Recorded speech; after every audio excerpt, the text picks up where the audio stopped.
Chapter 2. Desire: the first step toward riches. When Edwin C. Barnes climbed down from the freight train in Orange, NJ, more than 30 years ago, he may have resembled a tramp, but his thoughts were those of a king. As he made his way from the railroad tracks to Thomas A. Edison's office, his mind was at work. He saw himself standing in Edison's presence. He heard himself asking Mr. Edison for an opportunity to carry out the one consuming obsession of his life, a burning desire to become the business associate of the great inventor. Barnes' desire was not a hope. It was not a wish. It was a keen, pulsating desire, which transcended everything else. It was definite. The desire was not new when he approached Edison. It had been Barnes' dominating desire for a long time. In the beginning, when the desire first appeared in his mind, it may have been, probably was, only a wish, but it was no mere wish when he appeared before Edison with it. A few years later, Edwin C. Barnes again stood before Edison, in the same office where he first met the inventor. This time his desire had been translated into reality. He was in business with Edison. The dominating dream of his life had become a reality. Today, people who know Barnes envy him, because of the break life yielded him. They see him in the days of his triumph, without taking the trouble to investigate the cause of his success. Barnes succeeded because he chose a definite goal, placed all his energy, all his willpower, all his effort, everything back of that goal. He did not become the partner of Edison the day he arrived. He was content to start in the most menial work, as long as it provided an opportunity to take even one step toward his cherished goal. 5 years passed before the chance he had been seeking made its appearance. During all those years, not one ray of hope, not one promise of attainment of his desire had been held out to him.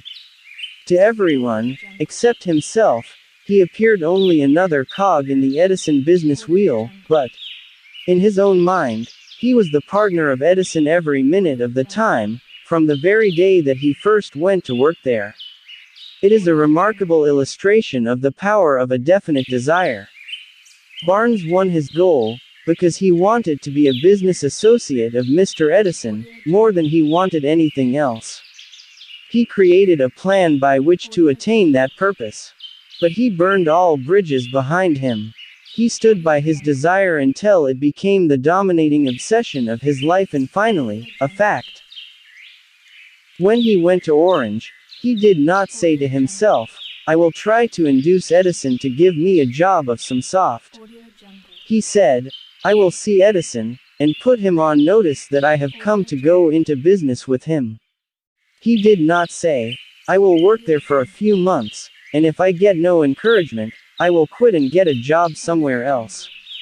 He did say, "I will start anywhere. I will do anything Edison tells me to do, but before I am through, I will be his associate." He did not say, "I will keep my eyes open for another opportunity, in case I fail to get what I want in the Edison organization." He said, "There is but one thing in this world that I am determined to have, and that is a business association with Thomas A. Edison. I will burn all bridges behind me, and stake my entire future on my ability to get what I want." He left himself no possible way of retreat. He had to win or perish. That is all there is to the Barnes story of success. A long while ago, a great warrior faced a situation which made it necessary for him to make a decision which ensured his success on the battlefield. He was about to send his armies against a powerful foe, whose men outnumbered his own. He loaded his soldiers into boats, sailed to the enemy's country, unloaded soldiers and equipment, then gave the order to burn the ships that had carried them. Addressing his men before the first battle, he said, "You see the boats going up in smoke. That means that we cannot leave these shores alive unless we win. We now have no choice. We win or we perish." They won. Every person who wins in any undertaking must be willing to burn his ships and cut all sources of retreat. Only by so doing can one be sure of maintaining that state of mind known as a burning desire to win, essential to success. The morning after the Great Chicago Fire, a group of merchants stood on State Street, looking at the smoking remains of what had been their stores. They went into a conference to decide if they would try to rebuild, or leave Chicago and start over in a more promising section of the country. They reached a decision, all except one, to leave Chicago. The merchant who decided to stay and rebuild pointed a finger at the remains of his store, and said, "Gentlemen, on that very spot I will build the world's greatest store, no matter how many times it may burn down." That was more than 50 years ago. The store was built. It stands there today, a towering monument to the power of that state of mind known as a burning desire. The easy thing for Marshall Field to have done would have been exactly what his fellow merchants did. When the going was hard, and the future looked dismal, they pulled up and went where the going seemed easier. Mark well this difference between Marshall Field and the other merchants, because it is the same difference which distinguishes Edwin C. Barnes from thousands of other young men who have worked in the Edison organization. It is the same difference which distinguishes practically all who succeed from those who fail. Every human being who reaches the age of understanding of the purpose of money, wishes for it. Wishing will not bring riches. But desiring riches with a state of mind that becomes an obsession, then planning definite ways and means to acquire riches, and backing those plans with persistence which does not recognize failure, will bring riches. The method by which desire for riches can be transmuted into its financial equivalent consists of 6 definite, practical steps, viz. First, fix in your mind the exact amount of money you desire. It is not sufficient merely to say, "I want plenty of money." First, be definite as to the amount. There is a psychological reason for definiteness which will be described in a subsequent chapter. Second, determine exactly what you intend to give in return for the money you desire. There is no such reality as something for nothing. Third, establish a definite date when you intend to possess the money you desire. Fourth, create a definite plan for carrying out your desire, and begin at once, whether you are ready or not, to put this plan into action.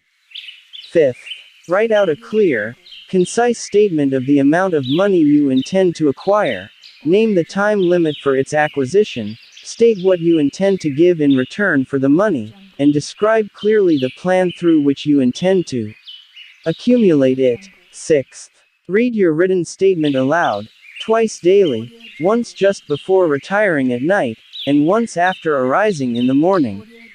As you read, see and feel and believe yourself already in possession of the money. It is important that you follow the instructions described in these 6 steps. It is especially important that you observe and follow the instructions in the 6th paragraph. You may complain that it is impossible for you to see yourself in possession of money before you actually have it. Here is where a burning desire will come to your aid. If you truly desire money so keenly that your desire is an obsession, you will have no difficulty in convincing yourself that you will acquire it. The object is to want money, and to become so determined to have it that you convince yourself you will have it. Only those who become money conscious ever accumulate great riches. Money consciousness means that the mind has become so thoroughly saturated with the desire for money, that one can see oneself already in possession of it.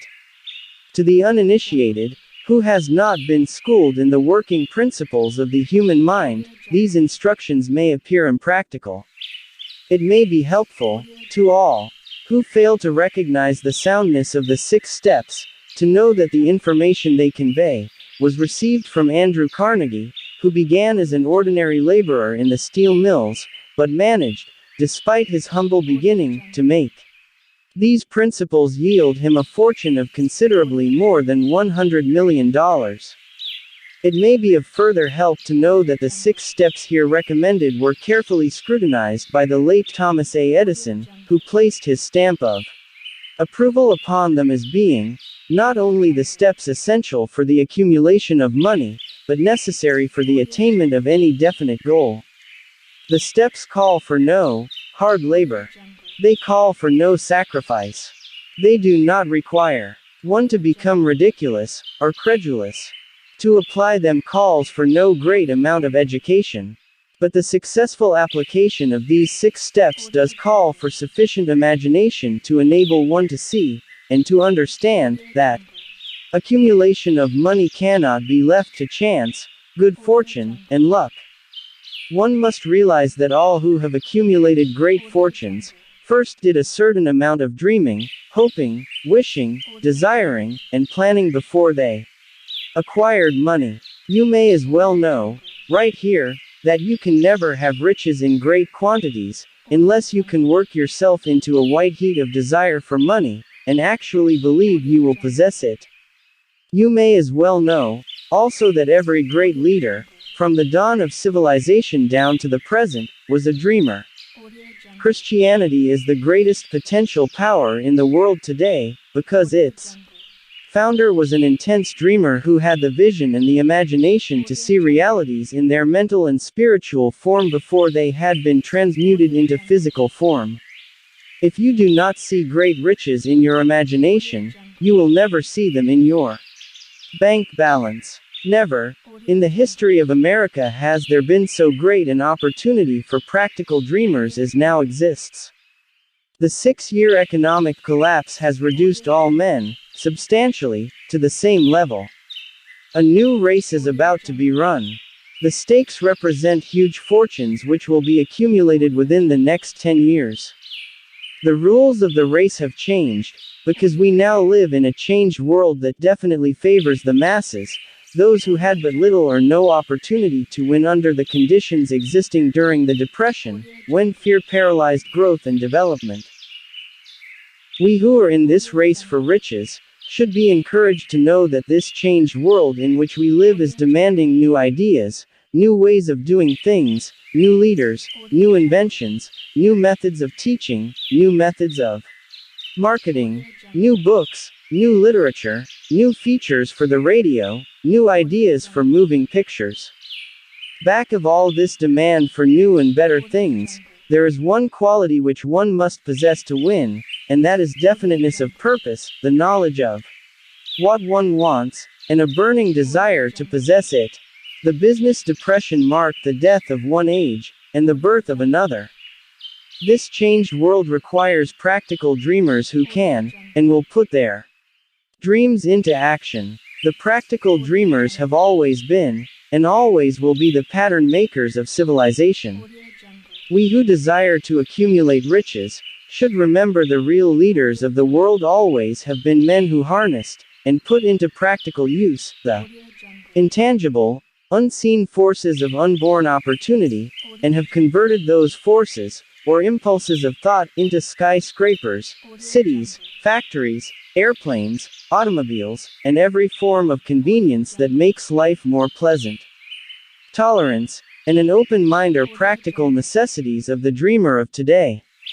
Those who are afraid of new ideas are doomed before they start.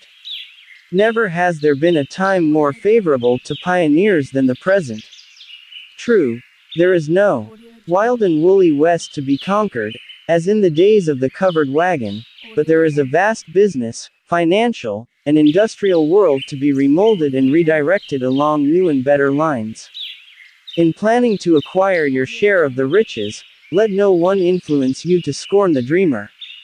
To win the big stakes in this changed world, you must catch the spirit of the great pioneers of the past, whose dreams have given to civilization all that it has of value, the spirit which serves as the life-blood of our own country, your opportunity and mine, to develop and market our talents. Let us not forget, Columbus dreamed of an unknown world, staked his life on the existence of such a world, and discovered it. Copernicus, the great astronomer, dreamed of a multiplicity of worlds, and revealed them. No one denounced him as impractical after he had triumphed. Instead, the world worshipped at his shrine, thus proving once more that success requires no apologies, failure permits no alibis. If the thing you wish to do is right, and you believe in it, go ahead and do it. Put your dream across, and never mind what they say if you meet with temporary defeat, for they, perhaps, do not know that every failure brings with it the seed of an equivalent success. Henry Ford, poor and uneducated, dreamed of a horseless carriage, went to work with what tools he possessed, without waiting for opportunity to favor him, and now evidence of his dream belts the entire earth.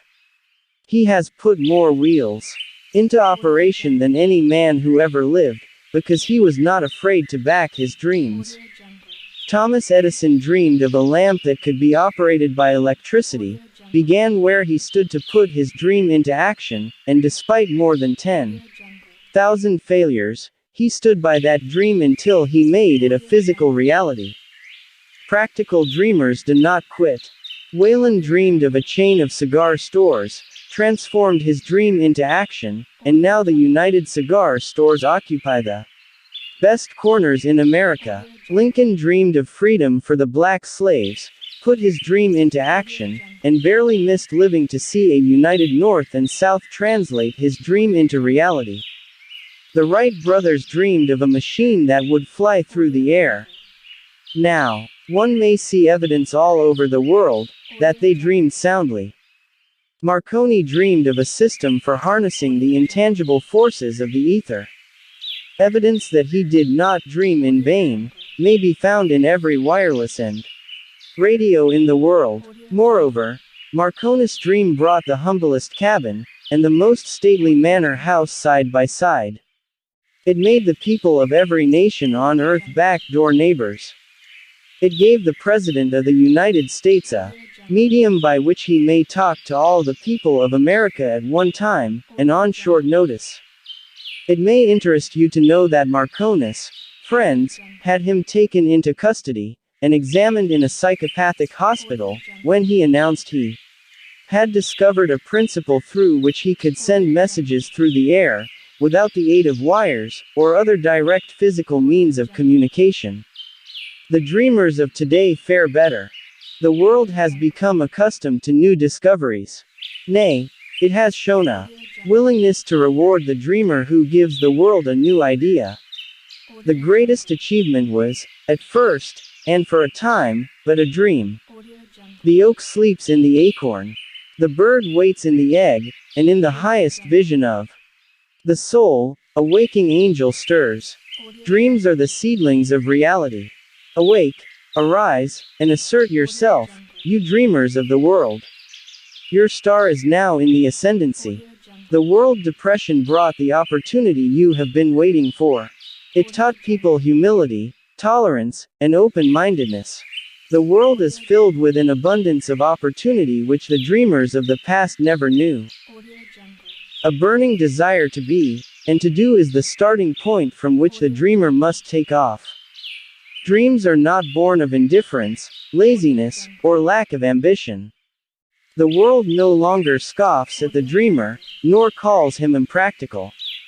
If you think it does, take a trip to Tennessee, and witness what a dreamer president has done in the way of harnessing and using the great water power of America. A score of years ago, such a dream would have seemed like madness. You have been disappointed. You have undergone defeat during the Depression, you have felt the great heart within you crushed until it bled.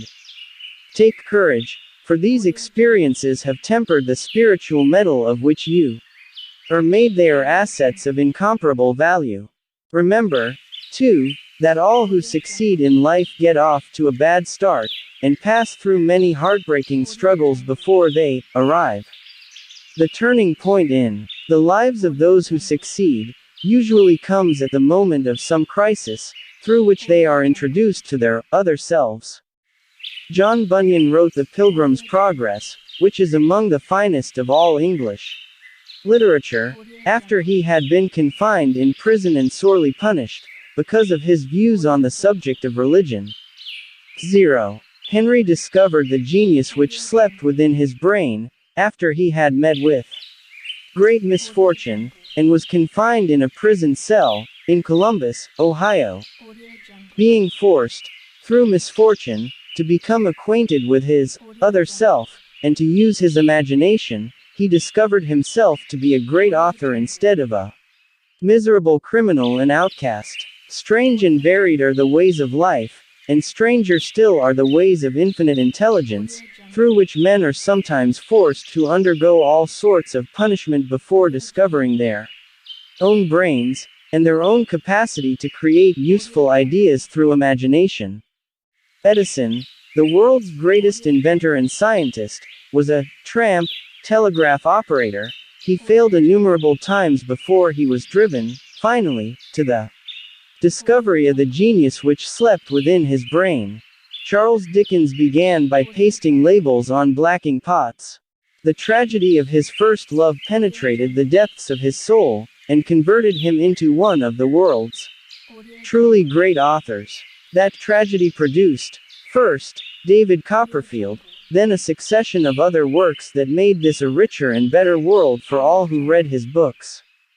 Disappointment over love affairs generally has the effect of driving men to drink, and women to ruin, and this, because most people never learn the art of transmuting their strongest emotions into dreams of a constructive nature. Helen Keller became deaf, dumb, and blind shortly after birth. Despite her greatest misfortune, she has written her name indelibly in the pages of the history